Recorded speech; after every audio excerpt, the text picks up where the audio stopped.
Okay, let's go.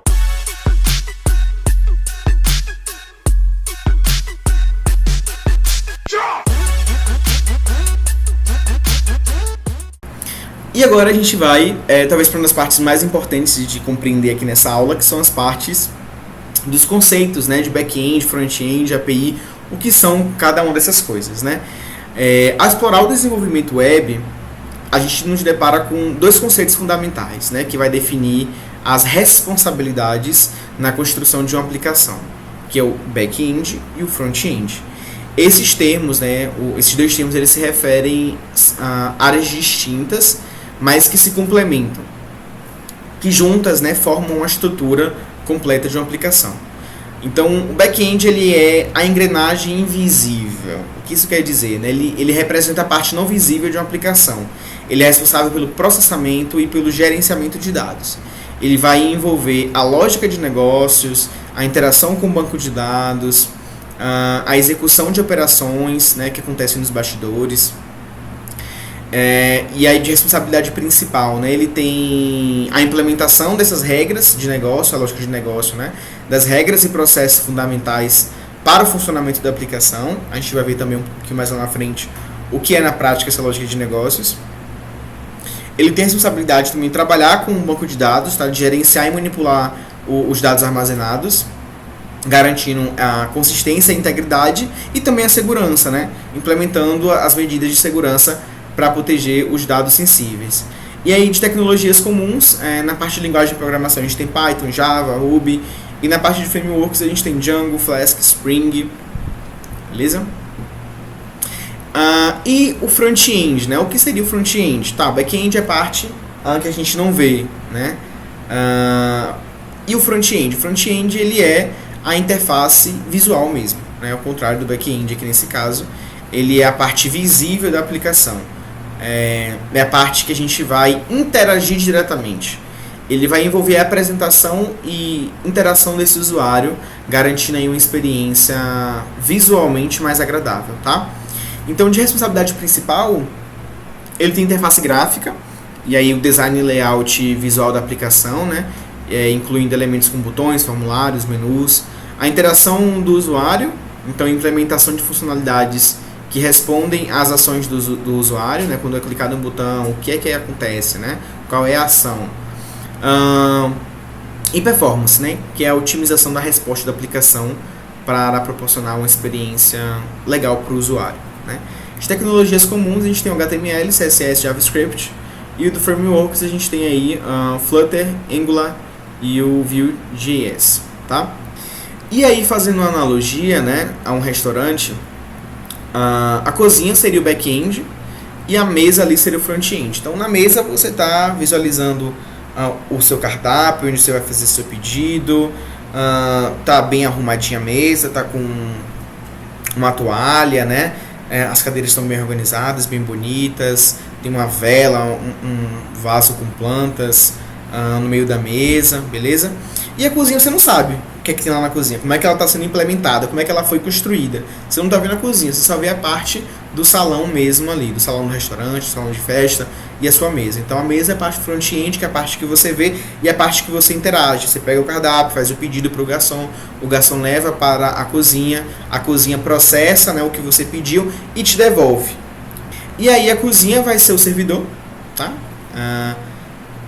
Onde vai ter o back-end, então meu servidor vai ter o meu back-end, que vai processar esses dados que eu vou enviar. E a minha mesa é justamente a minha interface, tá? A interface mesmo que eu vou estar visualizando e interagindo. O usuário vai estar visualizando e interagindo. E aí a gente tem uma colaboração, né? São justamente as APIs. Então a API, né, que é uma interface de programação de aplicativos, ela é um conjunto de regras e definições que permite que diferentes softwares se comuniquem entre si. Então ela define como os componentes de software devem interagir e quais operações podem ser realizadas. Elas são utilizadas para poder permitir a integração entre diferentes sistemas, serviços ou módulos de software.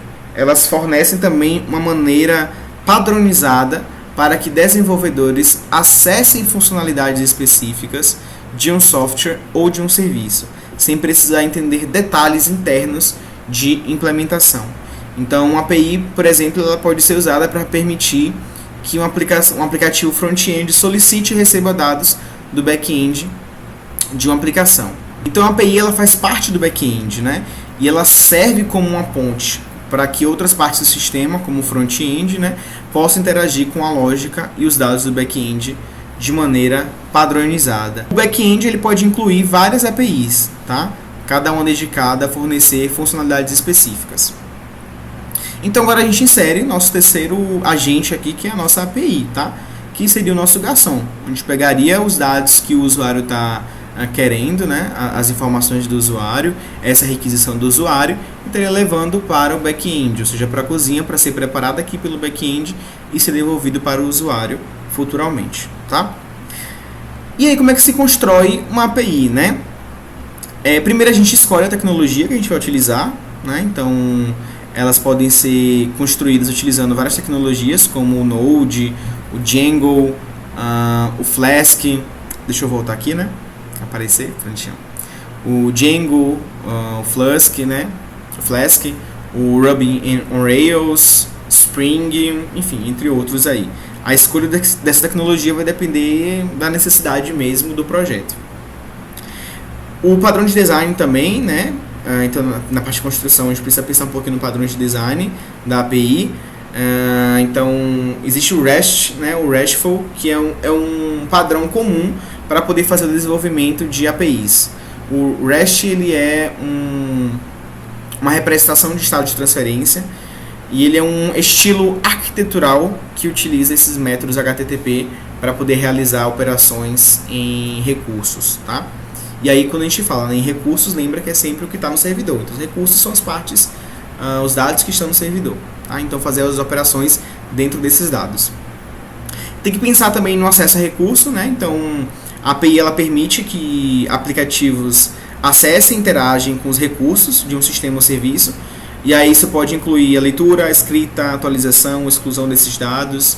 A gente tem que pensar também na integração entre esses sistemas, porque a API ele é justamente a integração eficiente entre diferentes sistemas e serviços, permitindo que se comuniquem de maneira padronizada, né? Tem que pensar na segurança sempre também, então implementar autenticação, autorização, para poder garantir que apenas usuários aí, autorizados possam acessar determinadas coisas. E pensar também no versionamento, né? Então a gente tem que fazer uma API que suporte as várias versões, né? Para que as alterações aí na nossa API ela não impacte diretamente os consumidores, né? Quem vai estar consumindo a API que a gente construiu, tá? E aí as APIs elas podem ser utilizadas em diversas ocasiões, né? No desenvolvimento de aplicativos móveis, então as APIs são fundamentais aí para que aplicativos possam se comunicar com servidores, né, acessar os dados. A integração de serviços externos, então sistema de pagamento, geolocalização, redes sociais. Então, por exemplo, você está em um site food, por exemplo, né, fazendo algum pedido. Então você vai fazer um pedido de sua janta. Ele aparece, depois você faz o pedido, ele sai para entrega e aparece um mapa, né? Com a geolocalização. Então ele está utilizando uma API. Provavelmente não foi o iFood que desenvolveu aquele mapa, né? Que está utilizando os dados daquele mapa. Ele provavelmente está consumindo aquele mapa de algum outro lugar. E aí, nesse caso, de uma API que está conseguindo devolver esse mapa para ele. E aí ele consegue configurar, né? Ou adaptar o que está sendo recebido, né? Esse mapa que está sendo recebido e apresentar para o usuário, por exemplo, uma moto andando em cima desse mapa, beleza? Então essa é a parte de integração de serviços externos, é a capacidade da gente colocar várias partes de APIs construídas dentro do nosso aplicativo ou dentro do nosso site, tá? Microserviços também, né? Acesso a dados também, então APIs também são usadas para poder permitir o acesso de dados de uma aplicação, seja para leitura ou gravação, e também é muito utilizado na internet das coisas, né? Então, para que para que dispositivos possam enviar e receber dados aí de forma padronizada. A API ela não está preocupada em trazer um retorno visual, né? Geralmente é diferente do que requisitar uma página web tradicional. E aí isso é porque realmente a API ela não é projetada para ser visualizada diretamente pelo usuário, mas sim para fornecer mesmo dados estruturados, né?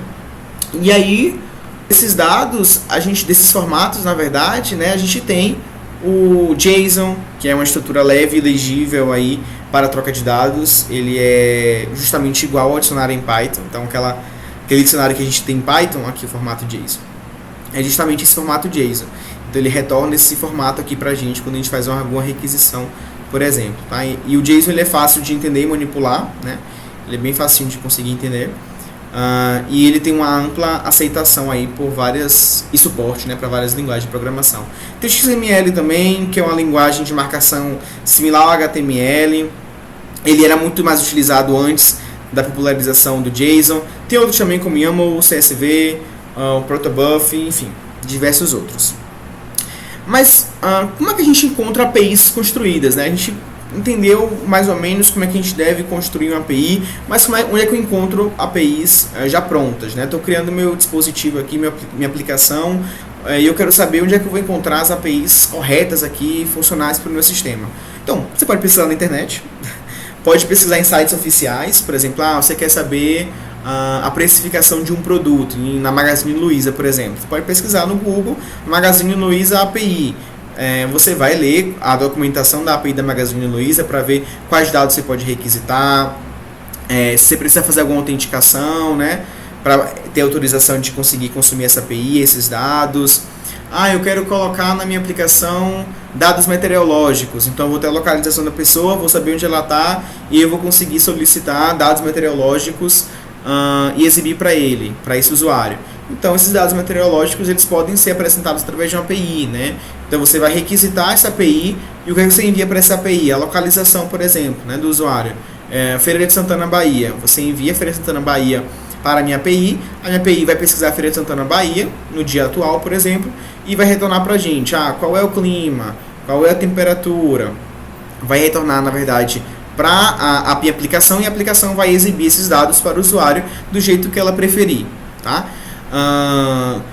E tem também um diretório do GitHub, né, o Public APIs, algumas APIs aqui disponíveis. Então aqui a gente tem, vem github, né, .com/public APIs e a gente consegue visualizar aqui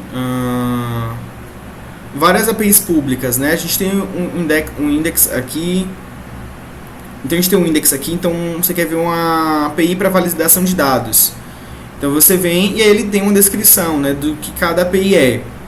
Então eu quero saber desse aqui, do Postman Echo. Então ele mostra se eu preciso estar autorizado, se ele é seguro, né, utiliza o protocolo HTTPS, e eu consigo clicar aqui nele também. Quando eu clico nele, eu consigo visualizar aí a documentação, né, dessa API, tá? E aí eu consigo utilizar ela dentro do meu sistema. Leio direitinho para ver quais são as requisições, como é que eu devo utilizar, o que é que ela retorna para mim. E aí isso funciona, né? A gente consegue visualizar para diversas outras APIs também. Então é só você vir aqui e procura. Deixa eu ver um outro exemplo interessante. Aqui o News, né? Então, News, ele tem várias APIs aqui de várias revistas que a gente consegue verificar aí quais são as notícias mais atuais, né? Ou mais recentes. Então, deixa eu ver um aqui. Então aqui, últimas notícias publicadas, né, em vários ambientes. Então, ele precisa fazer uma verificação, né, uma autorização através de uma chave de API, mas ele é seguro também, né? Então, eu só venho aqui nessa API Currents e vou fazer a leitura, né, da documentação ou do site, saber mais um pouquinho como é que funciona. Nesse caso, ele precisa de uma chave, então vou precisar fazer um login para poder conseguir essa chave e poder utilizar. E aí você só vir pesquisar e usar a criatividade para utilizar das diversas APIs que existem, tá? Isso aqui é um diretório. Também existem outros diretórios com APIs públicas aí que você pode estar utilizando, tá? Então é isso, pessoal. Essa foi a aula de hoje. Aqui tem a bibliografia, algumas leituras complementares aí que podem auxiliar vocês. Essa leitura aqui, Complementar Arquitetura Web, da Medium, é muito bom, tá? Então tudo sobre o que você precisa saber sobre a arquitetura web, tá? As analogias, Code Analogies, ele faz uma analogia entre back-end, front-end, foi neles que eu tirei essa parte do restaurante, tá? Enfim, então tem leituras aqui muito boas, vocês podem fazer a leitura. Tem esse vídeo também desse canal, que é Quem Inventou a Internet e Por quê, né? É um vídeo bem curto, mas explica um pouquinho da história da internet e como é que ela chegou até a internet que a gente conhece hoje. Espero que vocês tenham gostado da aula. Qualquer coisa é só comentar aí ou me notificar.